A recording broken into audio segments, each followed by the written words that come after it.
Ever see a headline that just, you know, stops you for a second, maybe about a celebrity you've kind of followed forever, and suddenly there's this surprising news about their relationship? Oh, definitely. Happens all the time. Makes you wonder what's really going on behind the scenes. Exactly. Well, we've got one of those today. We're doing a deep dive into the news about Mick Jagger. He's 81, and it's confirmed he's engaged to Melanie Hamrick. That's the one. Yeah, we've been looking at the article, primarily the one where Melanie confirmed it all to Paris Match. Okay. And what's really interesting, I think, for listeners is that it's not just a straightforward "we're engaged" announcement. She gives some, well, fascinating insights into their life together. So our mission here is basically to get past just the Jagger engaged headline, right? Understand the context. Precisely. Look at the nuances, the history, her perspective, all that stuff. All right, let's get into it. Yeah. So the confirmation itself, that came out around April 9th, 2025. But, and here's the kicker, this isn't exactly breaking news for them. Apparently, they've been engaged for, what was it, 2 or 3 years? Yeah, exactly. 2 or 3 years, which is, well, pretty good secret keeping in the celebrity sphere, isn't it? Seriously. And, you know, what really jumped out at me was Melanie's take on marriage itself. Oh, yeah, that quote was something else. She said, maybe one day we'll marry, maybe not.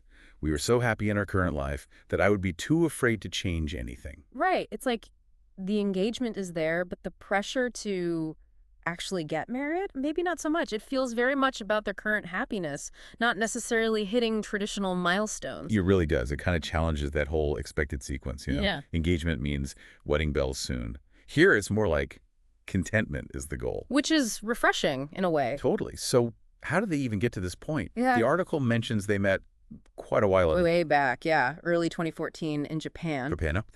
Yeah, it was one of those right place, right time things. The Rolling Stones were touring, and so was the American Ballet Theater, where she was a dancer. Wow. Talk about worlds colliding. Mm-hmm. But interestingly, she apparently said it wasn't some, like, instant thunderbolt connection. Oh, really? Yeah, she mentioned they didn't even swap numbers right away or anything. It wasn't dramatic. Huh. And worth noting, Mick was still dating L. Ren Scott when they first met. Right. Okay. Yeah. So the actual dating started later in 2014 after that initial meeting. It sounds like it developed pretty slowly then. Seems that way. More of a gradual thing, a slow burn, maybe. Not the typical whirlwind romance story you sometimes hear. Which honestly feels maybe a bit more real, less like a movie plot. Yeah, maybe so. Just something that grew over time. Okay, so fast forward to now. Yeah. The engagement's out there. Uh-huh. And inevitably, the conversation turns to the age difference. Uh-huh. It's significant. Mick's 81, Melanie's 37. That's, what, a 44-year gap? Yeah, 44 years.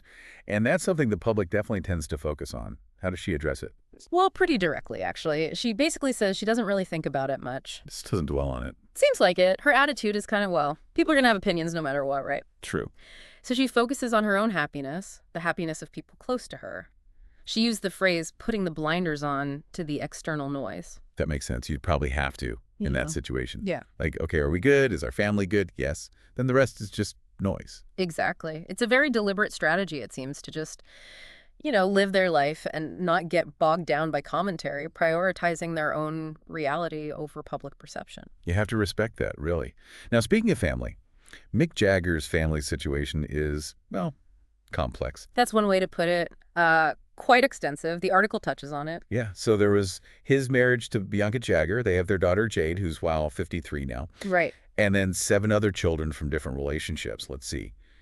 Karis, Elizabeth, James, Georgia May, Gabriel, Lucas. It's quite the family tree. The article also mentions his late daughter, Karina, who was stillborn. Right, so it's a large blended family dynamic already. Absolutely. And into that picture comes their son, Devereaux. Devereaux, yeah.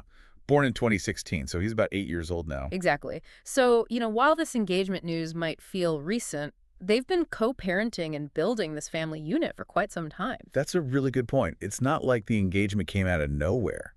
They have an established life, a child together. It adds context, doesn't it? It frames the engagement maybe less as a beginning and more as just another step in an ongoing journey. Yeah, a very quiet step, apparently.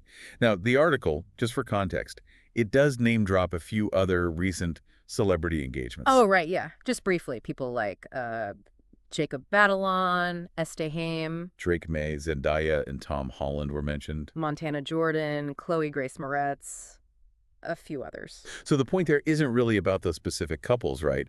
It's more to show that this Jagger-Hamrick news fits into a broader cultural interest. Yeah, pretty much. It just kind of sets the scene. Celebrity engagements are always a thing people are interested in.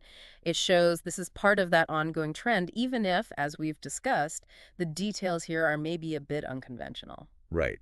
It highlights that we're sort of fascinated by these relationship milestones in general, but I keep coming back to how low-key this specific announcement felt. Definitely understated. Especially given, it's Mick Jagger, you might expect more fanfare. So pulling it all together then, what are the main takeaways for our listeners? Well, I think first is the quiet nature of it all, an engagement that's actually been going on for a couple of years. Okay. Then there's the relationship itself, started gradually, built over time. Uh-huh. And Melanie's perspective is key, isn't it? Her comments on the age gap basically tuning out the noise, and her view on marriage being secondary to their current happiness. Right, the contentment piece. Yeah. And we have to remember the context of Mick's large existing family and their own son together. Exactly. It's a long-term partnership that's just taking this particular, rather private step. So maybe a final thought to leave people with. Thinking about this story, especially Melanie's comments, Yeah. does it make you wonder if maybe our societal ideas about relationships, about age gaps, about whether marriage is the ultimate goal, are those ideas maybe shifting a bit? That's a good question. It's possible, isn't it? Maybe this story, in its quiet way, kind of reflects a move towards valuing personal happiness and the reality of a relationship over sticking to some kind of traditional script or public expectation. Yeah, definitely gives you something to chew on. What defines a successful partnership today versus, say, 50 years ago? Exactly. Food for thought as you go about your day.